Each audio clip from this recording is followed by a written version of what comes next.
Hi everyone. सो ये हमारी quantum chemistry की नेक्स्ट क्लास। लेकिन जैसे कि आप देख रहे होंगे, आज हम क्वांटम केमिस्ट्री में क्वांटम नहीं पढ़ेंगे, हम पढ़ेंगे मैथमेटिक्स के कुछ इंपॉर्टेंट फॉर्मूलेज जो हमारे क्वांटम में बहुत ज़्यादा यूज़ होने वाले हैं। मतलब उसके बगैर कोई भी डेरिवेशन पूरा नहीं होगा, और जब तक आप ये नहीं सीखोगे ना तो आपको ऐसा लगेगा कि बस हम हर चीज़ रट रहे हैं, या फिर वो माइंड पे प्रेशर पड़ेगा और एग्ज़ाम में हम इतना अच्छा परफॉर्म नहीं कर पाएंगे। तो पहले हम ये सारी वैल्यूज़ देख लेते हैं, इन्हें हम अच्छे से याद कर लेंगे जो याद करने वाली चीज़ है, और जो फॉर्मूले देख लेंगे कि वो फॉर्मूले कैसे कैसे अप्लाई होते हैं। तो इस वीडियो में हम कुछ पढ़ने वाले हैं ट्रिग्नोमेट्री वैल्यूज़, और जो हमारे ट्रिग्नोमेट्री के कुछ फॉर्मूलेज होते हैं sine theta cos theta tan theta के। उसके बाद हम देखेंगे डिफरेंशिएशन, फिर इंटीग्रेशन। तो हम ये सब आज के वीडियो में करने वाले हैं। अगर आप मैथ वाले स्टूडेंट हो, अगर आप इसको ये सब आता है तो आप इस वीडियो को स्किप भी कर सकते हो, वरना फॉर अ रिवीजन आप इसको हाई स्पीड पे चला के देख भी सकते हो। तो हम स्टार्ट करते हैं आज की वीडियो। तो सबसे पहले जो इम्पोर्टेंट टर्म होती है वो होती है ट्रिग्नोमेट्री की वैल्यूज़, क्योंकि डेरिवेशन में कई बार बहुत यूज़ होता है साइन 30 की वैल्यूज़, कॉस 30 की वैल्यूज़, साइन 90 की वैल्यूज़। तो इन सब की वैल्यू हमें याद होनी चाहिए। अब याद करने की एक ट्रिक भी है। अगर हम देखें तो हमारे पास कौन कौन सी वैल्यू होती हैं, 0, 30 डिग्री, 45, 60, 90, 180। 180 को हम पाई भी कहते हैं। इसी तरीके से 360 डिग्री को 2 पाई भी कहते हैं, और ऐसे ही 2 पाई 3 पाई चलता चला जाता है। ठीक है, तो साइन थीटा हमें क्या करना है, हमें फर्स्ट रो में लिखना है 0, 1, यहाँ पे लिखना है 2, यहाँ पे लिखना है 3, और यहाँ पे लिखना है 4। ठीक है, अब हमें क्या करना है, इस 1 को 4 से डिवाइड कर देना है। इस 2 को भी 4 से डिवाइड कर दो, इस 3 को भी 4 से डिवाइड कर दो, और इस 4 को भी 4 से डिवाइड कर दो। अब हमें इसका कर देना है रूट। तो रूट करने के बाद हमें पता है 4 का रूट क्या होता है, 2 हो जाता है। तो ये वैल्यू आ गई हमारी 1/2। ये आ गई हमारी, ये 1/2 होगी, और इसका रूट है तो 1/√2। और जब हम 3/4 का रूट करेंगे तो वो क्या हो जाएगी, √3/2। और 4/4 1 ही होता है, और 1 का रूट भी क्या हो जाता है, 1। ठीक है, तो इस तरीके से हम याद कर सकते हैं। क्या ट्रिक बताई मैंने आपको, यहाँ पे लिखो 0, 1, 2, 3, 4, और सबको 4 से डिवाइड करके रूट कर देना है। क्लियर हो गया। तो ये हो गई हमारे साइन थीटा की वैल्यूज़। 180 डिग्री क्या होता है, 0 ही होता है। साइन 2 पाई हो, 3 पाई हो, 4 पाई हो, सबकी वैल्यू क्या होती है, 0 होती है। नेक्स्ट कॉस थीटा में हमें क्या करना है, हमें डायगोनली इंटरचेंज करना है। कैसे करेंगे, 90 को 0 से, 60 को 30 से, 45 ही रहेगा, 30 को 60 से, और 0 को 90 से। मतलब डायगोनली इंटरचेंज कर दिया, ऐसे ऐसे ऐसे। ठीक है, क्या वैल्यूज़ हो जाएंगी, 1, √3/2, 1/√2, 1/2, 0। 1 का 180 डिग्री में क्या हो जाता है, -1, 2 पाई में +1, 3 पाई में -1।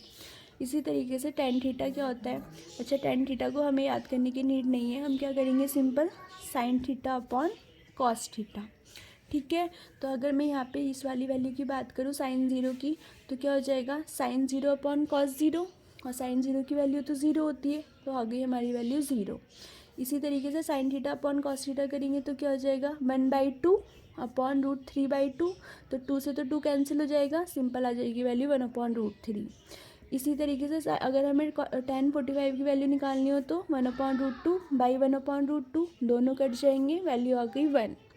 अगर इसी तरीके से tan 60 की वैल्यू निकालनी हो तो √3/2 अपॉन 1/2, 2 से 2 कट जाएगा, सिंपल आ जाएगा √3। अगर tan 90 की वैल्यू निकालनी हो तो 1/0, 1/0 करेंगे, और हमें पता है जब भी हम 0 को से किसी को भी डिवाइड करते हैं तो वैल्यू क्या आती है, इन्फिनिटी। और हमें ये भी पता है अगर हम 0 को किसी से डिवाइड करते हैं तो वैल्यू आती है 0। ठीक है, ये दोनों चीज़ें आप याद रखिएगा। तो ये वैल्यू आ गई हमारी इन्फिनिटी, 10 पाई हो जाएगा 0, 10 2 पाई, इसी तरीके से इन्फिनिटी वैसे चलता चला जाएगा। ठीक है, तो ऐसे हमें ये वैल्यूज़ तो हमें याद होनी ही चाहिए। साइन 0 की 0, 30 की 1/2, 45 की 1/√2, 60 की √3/2, 90 की 1, 180 की 0, 0, 0। और फिर बस डायगोनली चेंज कर देना है, cos थीटा की 1, 30 की √3/2, 45 की 1/√2, 60 की 1/2, 90 की 0, पाई की -1। ठीक है, और tan थीटा की तो हम sine theta upon cos theta करके निकाल ही लेंगे। अब नेक्स्ट जो टर्म आती है वो आता है हमारा कोऑर्डिनेट सिस्टम, कि हमारे किस कोऑर्डिनेट में कौन सी वैल्यू पॉजिटिव होगी। तो इसकी एक ट्रिक भी है, हम कह सकते हैं आफ्टर स्कूल टू कॉलेज। अब इसका मतलब क्या हुआ, ये हमारा फर्स्ट कोऑर्डिनेट है, ये हमारा सेकंड कोऑर्डिनेट है, ये हमारा थर्ड कोऑर्डिनेट है और ये हमारा फोर्थ कोऑर्डिनेट है। यहाँ इसकी वैल्यू क्या होती है, फर्स्ट कोऑर्डिनेट की वैल्यू होती है 0 से 90 डिग्री के बीच में, सेकंड की 90 से 180 डिग्री के बीच में, थर्ड की 180 से 270 डिग्री के बीच में और फोर्थ की 270 से 360 डिग्री के बीच में। ठीक है, तो ये हो गए हमारे 4 कोऑर्डिनेट। तो हमने यहाँ ट्रिक क्या बताई है, आफ्टर स्कूल टू कॉलेज। तो आफ्टर से ए ले लिया, तो इस वाले कोऑर्डिनेट में ऑल पॉजिटिव, मतलब जितनी भी वैल्यू होंगी साइन कॉस 10 की, वो सारी इस कोऑर्डिनेट में क्या होंगी, पॉजिटिव होंगी। मतलब अगर मुझे साइन 45 की बात करनी हो, ठीक है, 45 किसके बीच में आएगा, 0 और 90 के बीच में। अगर मुझे 10 30 की बात करनी हो, ठीक है, तो ये सभी किसमें आएगा, 0 से 90 के बीच में। तो ये सारी वैल्यू हमारी क्या होती हैं, पॉजिटिव होती हैं। अगर हम सेकंड कोऑर्डिनेट की बात करें तो यहाँ पे क्या था, स्कूल, तो स्कूल से एस ले लिया। इस कोऑर्डिनेट में हमारा सिर्फ साइन पॉजिटिव होता है। बाकी अगर हम कॉस 90 प्लस थीटा कर दें तो ये निगेटिव हो जाएगा, क्योंकि 90 प्लस थीटा किस में आएगा, 90 में हम कुछ प्लस कर रहे हैं, 180 से कम है, तो वो वैल्यू आ जाएगी हमारी इस सेकंड वाले कोऑर्डिनेट में। तो इसमें सिर्फ हमारा होता है साइन पॉजिटिव। थर्ड वाले कोऑर्डिनेट में 2 था ना, तो टी से क्या आ गया, 10, तो थर्ड कोऑर्डिनेट में होता है 10 पॉजिटिव। फोर्थ कोऑर्डिनेट में कॉलेज से आ गया कॉस, तो कॉस पॉजिटिव। फर्स्ट कोऑर्डिनेट में सब पॉजिटिव होते हैं, सेकंड में सिर्फ साइन पॉजिटिव होता है, थर्ड में 10 पॉजिटिव होता है, फोर्थ में कॉस पॉजिटिव होता है। अब इनका यूज़ कहाँ पर है ये देखते हैं। ये ट्रिक आप 1-2 बार पढ़ लोगे ना तो याद रहेगी कि कैसे हमें आगे जाके इसे अप्लाई करना है। इनका यूज़ कैसे है ये हम देखेंगे फॉर्मूले से।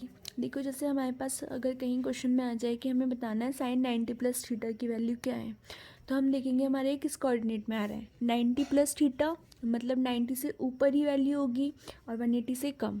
तो 90 प्लस थीटा कौन से कोऑर्डिनेट में आ जाएगा, सेकंड कोऑर्डिनेट में। और इसमें क्या होता है, हमारा साइन पॉजिटिव होता है। अच्छा, एक बात का ध्यान रखना है, जहाँ पे भी हमारा 90 प्लस थीटा हो या फिर क्या हो 90 माइनस थीटा, तो यहाँ पर हमारा साइन चेंज हो जाता है कॉस में, कॉस चेंज हो जाता है साइन में। इसी तरीके से टेन जो है वो चेंज हो जाता है कॉट में, और जो हमारा क्या होता है सेक चेंज हो जाता है हमारा कॉसेक में। ठीक है, ये सिर्फ किस में होता है, अगर 90 प्लस थीटा दे रखा हो या 90 माइनस थीटा। तो 90 प्लस थीटा है, साइन 90 प्लस थीटा, मतलब साइन किस में चेंज होगा, कॉस में, हमने लगा दिया कॉस थीटा। अब इसके आगे साइन पॉजिटिव का आएगा या निगेटिव का, ये कौन बताएगा, हमारा कोऑर्डिनेट बताएगा। सेकंड कोऑर्डिनेट में साइन पॉजिटिव का होता है ना, तो यहाँ पे हमारा साइन क्या था, साइन ही था क्वेश्चन में, तो यहाँ पे हमारा लग जाएगा पॉजिटिव। ठीक है, नेक्स्ट क्वेश्चन देखते हैं। नेक्स्ट क्वेश्चन है cos 90 plus theta. 90 plus theta है, इसलिए कॉस किस में चेंज हो जाएगा, हमारा साइन में, तो यहाँ पे लिख दिया हमने साइन थीटा।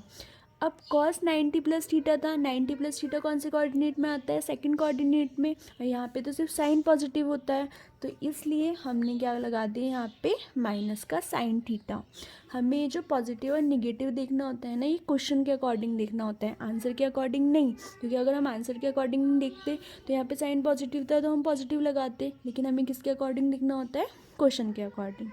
नेक्स्ट, जैसे अगर हम बात करें ये कॉट 90 प्लस थीटा, ठीक है, तो कॉट 90 प्लस थीटा क्या होगा, कॉट 90 प्लस थीटा, फिर से इसी वाले कोऑर्डिनेट में आएगा। कॉट किस में चेंज हो जाता है, मैंने अभी बताया था, जैसे 10 कॉट में होता है, उसी तरीके से कॉट किस में चेंज हो जाता है, 10 में। तो यहाँ पे आ गया 10 थीटा, और 90 प्लस थीटा में सिर्फ साइन का पॉजिटिव का होता है, इसलिए यहाँ पे क्या लगा देंगे हम, माइनस 10 थीटा। ठीक है, अब कुछ देख लेते हैं 180 वाले।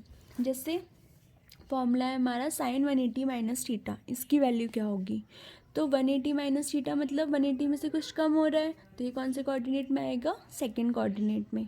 और सेकंड कोऑर्डिनेट में हमें पता है साइन किसका होता है, पॉजिटिव का, तो इसकी वैल्यू आ जाएगी प्लस का साइन थीटा। ठीक है, ये डेरिवेशन में यूज़ होना है, इसलिए मैं आपको समझा रही हूँ, बिल्कुल भी बोरिंग नहीं है, बहुत यूज़फुल है। नेक्स्ट जैसे साइन 180 प्लस थीटा, तो अब ये 180 प्लस थीटा कौन से कोऑर्डिनेट में आएगा, ये आएगा हमारे थर्ड कोऑर्डिनेट में। क्यों, क्योंकि 180 से हम कुछ प्लस कर रहे हैं, प्लस वैल्यू ले रहे हैं, 180 से कुछ ज़्यादा ही होगी तो किस में आएगी, थर्ड वाले कोऑर्डिनेट में। और हमें पता है थर्ड वाले कोऑर्डिनेट में क्या होता है, tan पॉजिटिव होता है, साइन पॉजिटिव नहीं होता। तो यहाँ पे वैल्यू आ गई हमारी साइन 180 प्लस थीटा का हो जाएगा साइन थीटा, वो भी कौन सा, माइनस का, क्योंकि सिर्फ यहाँ पे tan ही पॉजिटिव का है। नेक्स्ट देख लेते हैं, जैसे cos 180 minus theta, 180 minus theta कौन से कोऑर्डिनेट में आएगा, सेकंड कोऑर्डिनेट में। इसमें तो सिर्फ साइन पॉजिटिव का होता है तो हम सिंपल लगा देंगे minus cos theta.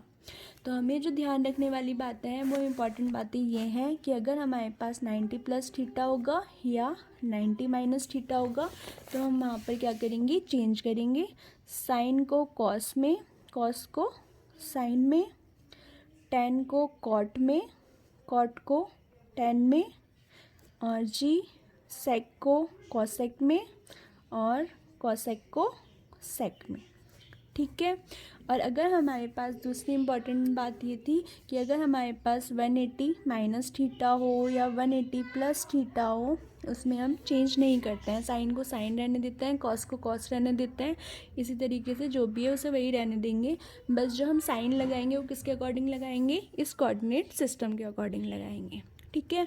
Next important formulas जो हैं हमारे वो हैं, ये तो आपको याद ही रखने पड़ेंगे, sine square theta plus cos square theta is equals to होता है 1। तो कहीं भी दिखे तो सिंपल उठा के उसकी जगह हम वैल्यू रख देंगे 1। नेक्स्ट है ये तीनों फॉर्मूले जो होते हैं, एक फार्मूला रह गया, एक कॉस टू थीटा का फॉर्मूला होता है हमारा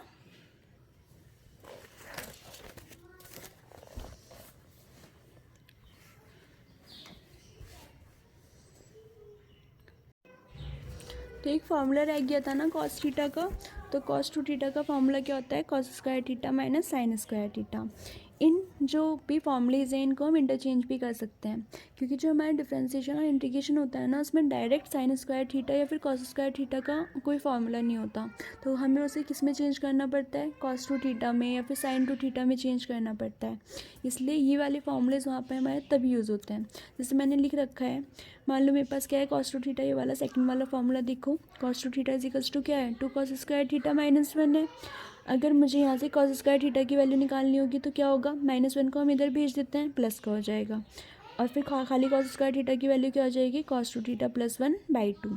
तो अगर हमें कहीं कॉस स्क्वायर थीटा का डिफ्रेंसिएशन करना है या फिर इंटीग्रेशन करना है तो हम क्या कर सकते हैं, उसके प्लेस पे ये वाली वैल्यू पुट कर सकते हैं।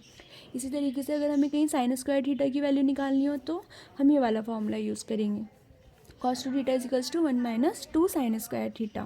तो क्या हो जाएगा, cos two theta is equals to 1 minus 2 sine square theta, 2 sine square theta को इधर भेज दो, प्लस का हो जाएगा 1 माइनस कॉस टू थीटा। खाली साइन स्क्वायर थीटा की वैल्यू क्या निकल के आएगी, 1 minus cos two theta by 2। तो ये वाले फॉर्मूलेस क्या होते हैं हमारे, यूज़ हो जाते हैं जब हम अपनी डेरिवेशंस करते हैं, तो इंटीग्रेशन या फिर डिफ्रेंसिएशन में। ठीक है। नेक्स्ट जो इम्पॉर्टेंट फॉर्मूलेज होते हैं वो होते हैं हमारे डिफ्रेंसिएशन के फॉर्मूले, जो हमारा चाहे क्वांटम हो चाहे फिर थर्मोडायनेमिक्स हो, सब में बहुत यूज़ होता है। तो फर्स्ट जो फार्मूला है वो है हमारा d/dx x की पावर n का। तो इसका फॉर्मूला होता है nx की पावर n-1। जैसे अगर हम एग्जांपल देखें तो d/dx, मान लो मुझे x की पावर 3 या फिर x क्यूब का क्या करना है, डिफ्रेंसिएशन करना है। तो यहाँ पर हमारे n के प्लेस पे 3 दे रखा है, तो क्या हो जाएगा, nx की पावर n-1 फार्मूला था, तो n के प्लेस पे हम क्या रखेंगे, 3। तो ये हो जाएगा 3x की पावर 3-1, तो ये हो जाएगा 3x स्क्वायर।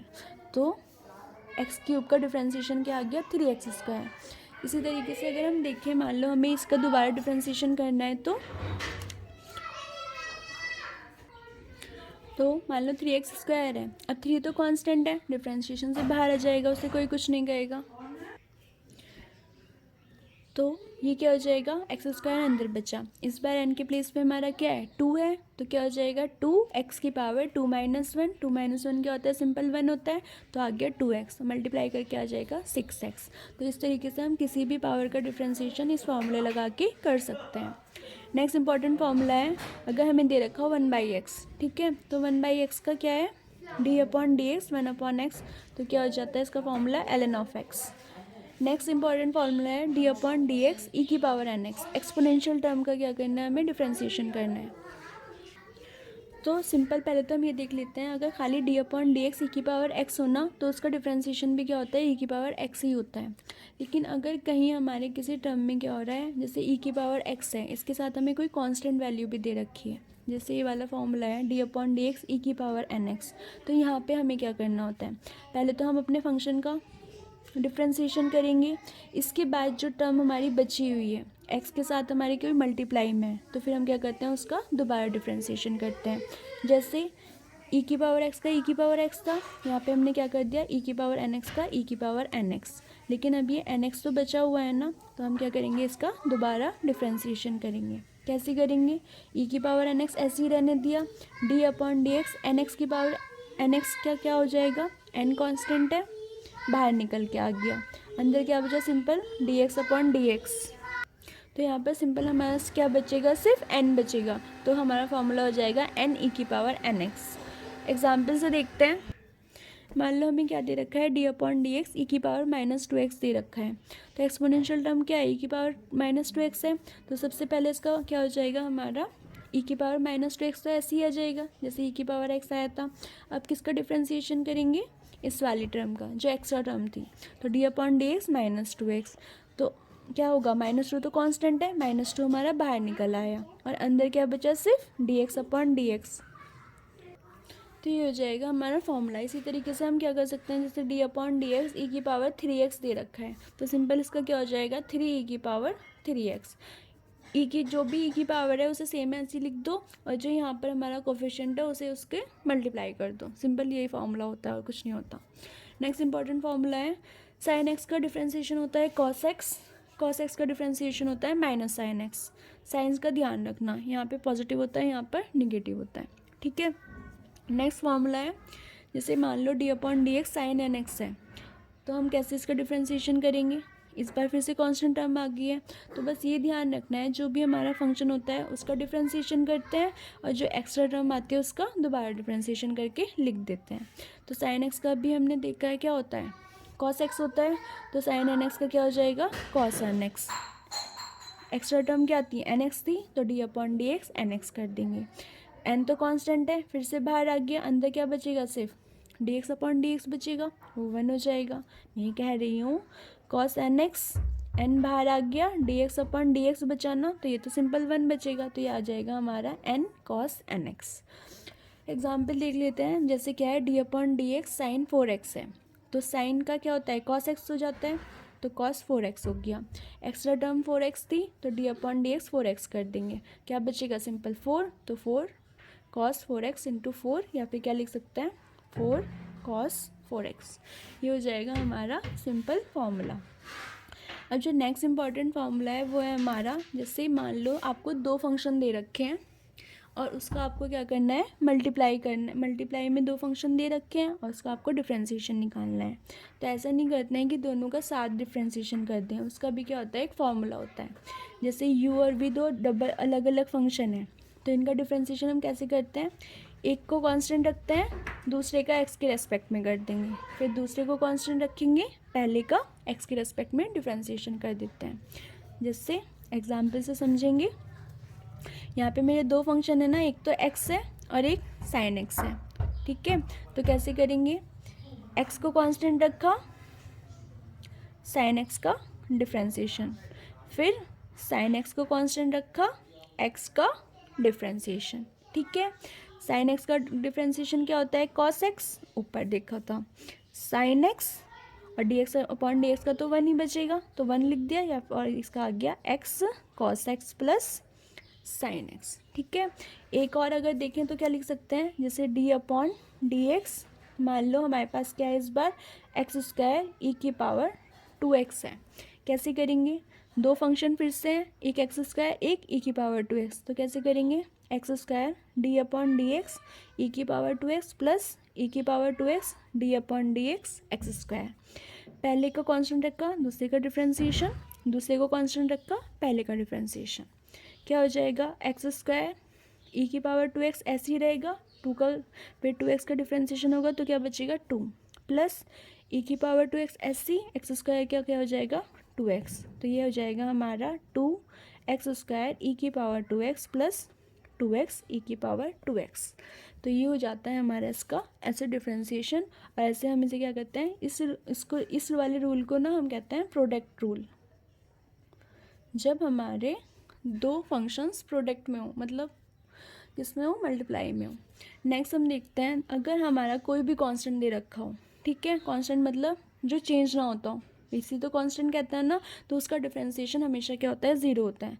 जैसे मान लो d/dx है, यहाँ पे हमें कोई दे दिया y, और y हमें पता है कांस्टेंट है, x के रेस्पेक्ट में करना है तो सिंपल क्या हो जाएगा, ज़ीरो हो जाएगा। या फिर इस y को क्या मान सकते हो, जैसे 2 है, 2 तो चेंज नहीं होगा, x के रेस्पेक्ट में 2 ही रहेगा ना, चेंज नहीं होगा, तो क्या हो जाएगा, ज़ीरो।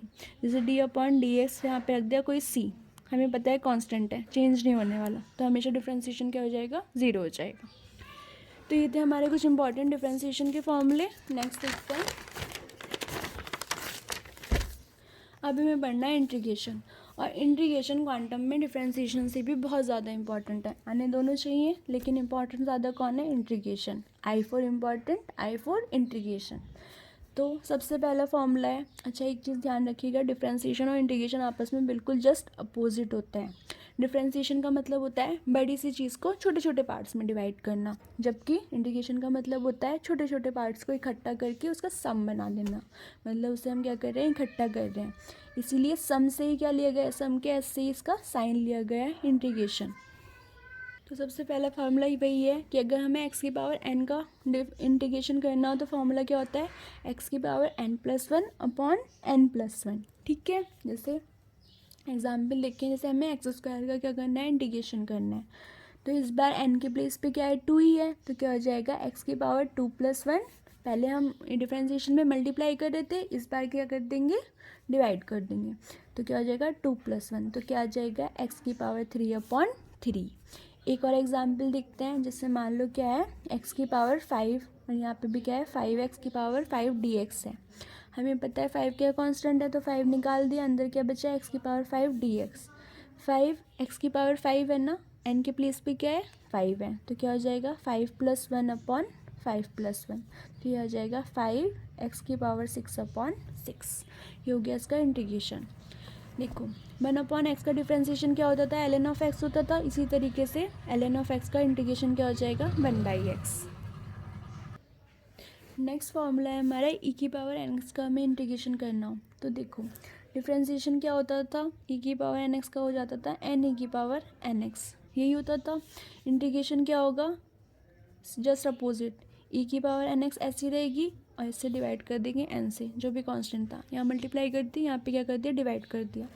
देखना कैसे है, e की पावर nx का डिफरेंशिएशन e की पावर nx हुआ, सॉरी e की पावर nx का इंटीग्रेशन e की पावर nx हुआ, जो भी हमारा कांस्टेंट बचा है उसका हम क्या कर देंगे, डिफरेंशिएशन। ये डैश क्या बता रहा है, डिफरेंशिएशन करके उसको डिवाइड करना है। डिफरेंशिएशन क्या होता है इसका, n होता है, सिंपल d/dx, अगर nx करोगे तो क्या आएगा, n तो कांस्टेंट है, बाहर आ गया, dx/dx, और सिंपल क्या बच जाएगा, n बच जाएगा।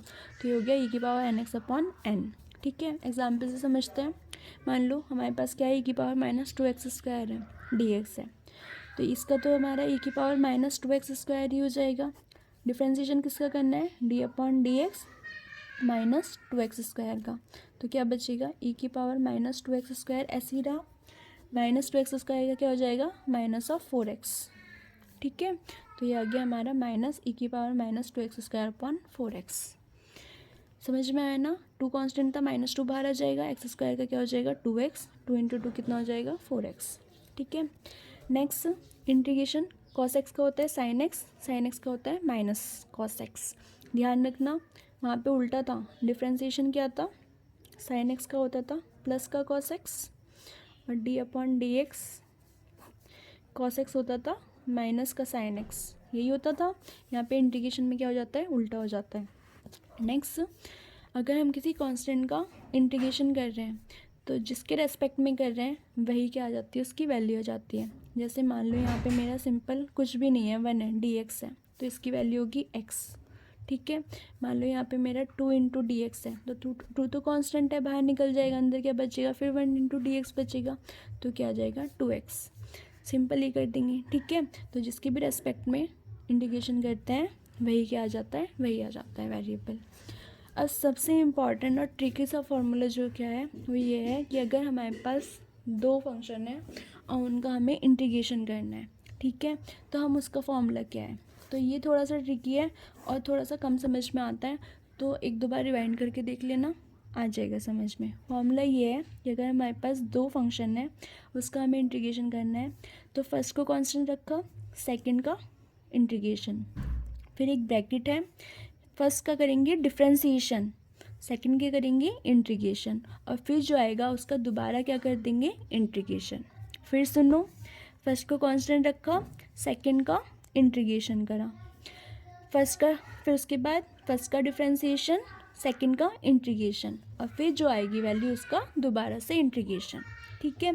समझते हैं कैसे करना है, लेकिन उससे पहले एक चीज़, एक ट्रिक याद रखना, आई लेट, क्योंकि हमें ये नहीं पता होगा ना कि हमें फर्स्ट फंक्शन किसे देना है, सेकंड फंक्शन किसे देना है, ये भी तो पहचानना ज़रूरी है ना। तो उसके लिए याद रखना आई लेट। आई का मतलब होता है इनवर्स, एल का मतलब होता है लॉग, ए का मतलब होता है अर्थमेटिक, टी का मतलब होता है ट्रिग्नोमेट्री, ई का मतलब होता है एक्सपोनेंशियल। अब इनके क्या क्या मतलब है, इन्वर्स मतलब कोई पावर दे रखी है, जैसे एक्स की पावर इन्वर्स ऐसे करके दे रखा हो, लॉग का सबको पता है, अर्थमेटिक मतलब एक्स वाई जेड दे रखा हो, ठीक है। Trigonometry sine theta, cos theta, sine x, cos x, ten x, ये सब दे रखा हो, ये ट्रिग्नोमेट्री में आ गया। एक्सपोनेंशियल मतलब ई की पावर कुछ दे रखी हो, ई की पावर एक्स दे रखा हो, ई की पावर एन एक्स दे रखा हो, ठीक है। तो हमें फर्स्ट सेकंड देते हुए क्या देखना है, ऊपर से नीचे की ओर चलना है। मतलब जैसे मान लो मेरे पास लॉग और अर्थमेटिक के दो फंक्शन हैं, लॉग दे रखा है और एक्स दे रखा है, तो फर्स्ट में किसको मानूंगी, लॉग को, सेकंड मानेंगे हम एक्स वाई जेड को। अब मान लो मुझे क्या दे रखा है, मुझे दे रखा है, चलो एक क्वेश्चन करते हैं पहले, इसको करने से पहले क्वेश्चन ये है, मेरे पास एक्स साइन एक्स है, ठीक है, दो फंक्शन है, एक्स है और एक साइन एक्स है, डिफरेंस इंटीग्रेशन करना है। तो एक्स क्या होता है, अर्थमेटिक, साइन एक्स क्या है, ट्रिग्नोमेट्री। तो फर्स्ट मिलेगा हमारे एक्स को और साइन एक्स को मिल जाएगा हमारा सेकंड फंक्शन, ठीक है। ऐसे हम मान के चलते हैं। करेंगे कैसे, देखो फॉर्मूले के अकॉर्डिंग फर्स्ट को हमें ऐसे ही रखना है, तो एक्स को ऐसे ही रख दिया, सेकंड का क्या करना है, इंटीग्रेशन, तो साइन एक्स का डी एक्स कर दिया, ठीक है, माइनस बड़ा ब्रैकेट लगाया डिफ्रेंसिएशन का, D upon D x, first का करना है डिफ्रेंसिएशन, सेकंड क्या है, साइन एक्स डी एक्स और फिर डी एक्स। साइन एक्स का अभी हमने देखा है क्या होता है, माइनस कॉस एक्स होता है, तो ये आ गया माइनस कॉस एक्स, माइनस को ऐसे ही रहने दिया, D x upon D x 1 हो जाएगा, साइन एक्स का इंटीग्रेशन, इसका करते हैं डिफ्रेंसिएशन और इसका करते हैं इंटीग्रेशन, साइन एक्स का इंटीग्रेशन क्या हो जाएगा, माइनस कॉस एक्स और फिर एक बार डी एक्स, तो क्या हो जाएगा, minus cos x, minus minus plus हो गया, अंदर क्या बचा, कॉस एक्स डी एक्स। अब इसका हमें क्या करना है, इन दोनों का जो वैल्यू आती है उसका दोबारा इंटीग्रेशन करते हैं, तो कॉस एक्स का इंटीग्रेशन करेंगे तो क्या आएगा, माइनस एक्स कॉस एक्स, ऐसे ही रहने दिया, और कॉस एक्स का हो जाता है हमारा साइन एक्स, तो ये आ गई हमारी एक्स साइन एक्स की वैल्यू, इंटीग्रेशन की वैल्यू, ठीक है। तो ये थे हमारे कुछ इंपॉर्टेंट फॉर्मूलेस। अब एक दो क्वेश्चन है जो मैं आपको सॉल्व करके दिखा देती हूँ कि हम इंटीग्रेशन को कैसे सॉल्व करते हैं। जैसे अभी तक हमने देखा कि हमारे पास कोई भी कॉस स्क्वायर एक्स या फिर साइन स्क्वायर एक्स का फॉर्मूला नहीं था। अब मान लो मेरे पास कुछ ऐसा क्वेश्चन आ गया है, सॉल्व करना है डेरिवेशन में, तो कैसे करेंगे। पहली बात तो इसमें लिमिट दे रखी है, दूसरी बात कॉस स्क्वायर एक्स की वैल्यू है, हमें नहीं पता, लेकिन हमें एक फॉर्मूला पता है, क्या होता है, cos two theta equals to 2 cos square theta minus 1, यही होता है। तो कॉस 2x क्या हो जाएगा, 2 cos square X minus 1, cos 2x plus 1 equals to 2 cos square X, और कॉस स्क्वायर एक्स की वैल्यू क्या हो जाएगी, कॉस 2x प्लस 1 अपॉन 2। तो ये आ गई हमारी कॉस स्क्वायर एक्स की वैल्यू। इसको हम कहाँ पुट कर सकते हैं, यहाँ पुट कर सकते हैं, पुट कर देते हैं, π/2 ये आ गया cos 2x plus 1 upon 2 into D x, ठीक है। सॉल्व कैसे करेंगे, 1/2 कांस्टेंट है, बाहर निकाल दिया, ये हमारा 1/2 ही है ना, cos 2x प्लस 1/2, तो 1/2 सिंपल कांस्टेंट था, बाहर निकाल दिया। अंदर क्या बचा, cos 2x प्लस 1 dx, 1/2 0 से π/2 cos 2x dx प्लस 0 से π/2 1 इंटू dx। अलग अलग इंटीग्रेशन को ऑपरेट करा दिया। अब क्या होगा, cos 2x का अभी देख के आए, cos x का क्या होता है, sin x होता है, तो ये हो जाएगा हमारा sin 2x/2। क्या, क्यों, क्योंकि अभी हमने देखा था cos nx का अगर हमें इंटीग्रेशन करते हैं तो क्या आता है sin nx, और जो यहाँ पे हमारा कांस्टेंट होता है उससे हम क्या कर देते हैं, डिवाइड कर देते हैं, तो ये आ जाएगा, लिमिट हो जाएगी 0 से π/2। ये था हमारा बड़ा ब्रैकेट, प्लस 1 का हमेशा क्या होता है, मैंने बताया था यहाँ अगर कोई कांस्टेंट हो तो यहाँ पे क्या हो जाता है, सिंपल वही आ जाता है जिसके टर्म में हम इंटीग्रेशन कर रहे होते हैं, तो x 0 से π/2। अब हमें क्या रखनी है, लिमिट पुट करनी है। लिमिट कैसे पुट करते हैं, जब भी हम लिमिट रखते हैं तो वो होती है upper limit minus lower limit, मतलब जो भी x है ना उसके प्लेस पे हमें ये वैल्यूज़ रखनी होती हैं। पहले हम ऊपर वाली वैल्यू रखेंगे, माइनस में से क्या करेंगे, उसमें से नीचे वाली वैल्यू। कैसे करेंगे, देखो 1/2 ऐसे ही रहने दो, x के प्लेस पे क्या रखना है, π/2, तो ये हो जाएगा sin 2 into π/2 minus sin 2 into 0/2, ये हो जाएगा। और फिर प्लस x के प्लेस पे π/2 माइनस 0, तो ये आ जाएगा हमारा 2 से 2 तो कैंसिल हो जाएगा, अंदर बचा sin π माइनस sin 0, और क्या बचा प्लस π/2। हमें पता है sin π की वैल्यू क्या होती है, sin π sin 2π sin 0 सब क्या होते हैं, 0 होते हैं, तो इसकी वैल्यू क्या आ गई 1/2 इंटू 0, sin 0 भी 0 प्लस π/2, सिंपल क्या बचेगा π/4। तो ये आ गया हमारा cos स्क्वायर एक्स का इंटीग्रेशन विद लिमिट, ये हमने सॉल्व कर लिया। तो ऐसे हमें सॉल्व करना होता है। नेक्स्ट जो इम्पॉर्टेंट है, और ये कि हमारे किस स्किल में यूज़ होता है जब हम मंडी बॉक्स पढ़ते हैं, तो ये हमारा आज के वीडियो का लास्ट क्वेश्चन होने वाला है जो हम सॉल्व कर रहे हैं। क्या वैल्यू दे रखी है, sin स्क्वायर nπx/l dx के रेस्पेक्ट में क्या करना है, इंटीग्रेशन करना है। अब हमें पता है जिस तरीके से हमारे पास cos स्क्वायर एक्स का भी फार्मूला नहीं होता, उसी तरीके से हमारे पास sin स्क्वायर एक्स का भी कोई फार्मूला नहीं होता है। कैसे निकालेंगे, हम पढ़ के आए हैं cos 2x का फार्मूला होता है 1 - 2 sin स्क्वायर एक्स, यही होता है। यहाँ से वैल्यू अगर 2 sin स्क्वायर एक्स की वैल्यू पुट करें तो क्या हो जाएगी 1 - cos 2x, और sin स्क्वायर एक्स की वैल्यू आ जाएगी 1 - cos 2x/2, यही होगा।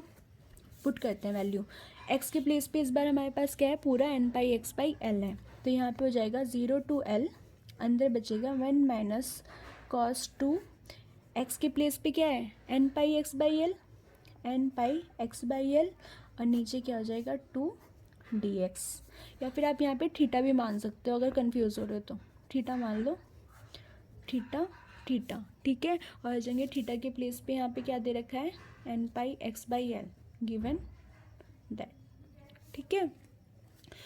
1/2 कांस्टेंट है, बाहर निकाल लो, 0 to l, अंदर बचेगा cos 2 nπx/l dx। अलग अलग ऑपरेट करा देते हैं, 0 to l, और ये क्या हो जाएगा 1 इंटू dx, बाहर बड़ा ब्रैकेट लगा लो, minus 0 to l cos 2 nπx/l dx, ठीक है। 1/2, 1 का इंटीग्रेशन क्या होगा, कांस्टेंट है, सिंपल क्या आ जाएगा x ही आ जाएगा 0 to l। cos का क्या होता है, cos x का इंटीग्रेशन होता है हमारा sin x होता है, यही होता है, लेकिन यहाँ पे क्या है कांस्टेंट वैल्यू भी दे रखी है, तो इसका इंटीग्रेशन हो जाएगा sin 2 nπx/l और अपॉन हो जाएगा 2 nπ/l, क्योंकि x के साथ हमारे क्या है कांस्टेंट वैल्यू 2 nπ/l है ना, तो इसका हम दोबारा इंटीग्रेशन डिफ्रेंशिएशन करके डिवाइड करेंगे, और लिमिट हो जाएगी 0 to l। क्या करेंगे, लिमिट पुट करेंगे l - 0, upper limit minus lower limit, यही करते हैं। तो x के प्लेस पे पहले l - 0, ये क्या करेंगे, देखो 2 nπ/l क्या है, कांस्टेंट है हमारा, तो हम क्या लिख सकते हैं इसे l/2 nπ भी लिख सकते हैं। अंदर क्या बचा sin 2 nπ, x के प्लेस पे क्या पुट करेंगे l/l, और sin 1/2n/0/L। ठीक है, अब क्या है 1/2 L ही बचेगा, ये माइनस क्या हो जाएगा L/2n/, L से L cancel. sin 2n/, sin 2π की वैल्यू क्या होती है 0 होती है, n π की भी वही होगी, पाई n पाई 2π 3π 4π n π सबकी वैल्यू क्या होती है 0 होती है। सिंपल लिख सकते हो जनरली sin n π = 0। तो ये वैल्यू क्या हो गई 0, यहाँ पे मल्टीप्लाई करेंगे sin 2n π × 0 की तो sin 0 हो जाएगा, तो इसकी भी वैल्यू क्या आ जाएगी 0। तो यहाँ पे सिंपल हमारा इंटीग्रेशन क्या आ जाएगा, ये पूरी टर्म हो गई 0, L/2 - 0 = L/2। तो इस पूरे sin² n πx/L dx का इंटीग्रेशन आ गया L/2। तो यही है हमारा आंसर।